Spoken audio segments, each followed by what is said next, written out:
സങ്കീർത്തനങ്ങൾ 14. സംഗീത പ്രമാണിക്ക് ദാവീദിൻ്റെ ഒരു സങ്കീർത്തനം.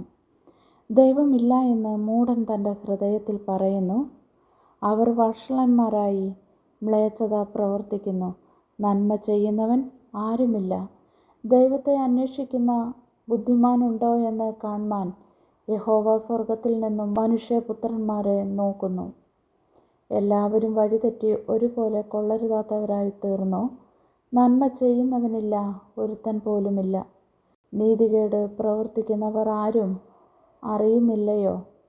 അപ്പം തിന്നുന്നത് പോലെ അവർ എൻ്റെ ജനത്തെ തിന്നുകളയുന്നു. യഹോവയോട് അവർ പ്രാർത്ഥിക്കുന്നില്ല. അവർ അവിടെ അത്യന്തം ഭയപ്പെട്ടു. യഹോവ നീതിമാന്മാരുടെ തലമുറയിലുണ്ടല്ലോ. നിങ്ങൾ ദരിദ്രൻ്റെ ആലോചനയ്ക്ക് ഭംഗം വരുത്തുന്നു. എന്നാൽ യഹോവ അവൻ്റെ സങ്കേതമാകുന്നു. സിയോനിൽ നിന്ന് ഇസ്രായേലിൻ്റെ രക്ഷ വന്നെങ്കിൽ, യഹോവ തൻ്റെ ജനത്തിൻ്റെ സ്ഥിതി മാറ്റുമ്പോൾ യാക്കോബ് സന്തോഷിക്കുകയും ഇസ്രായേൽ ആനന്ദിക്കുകയും ചെയ്യും. ആമേൻ.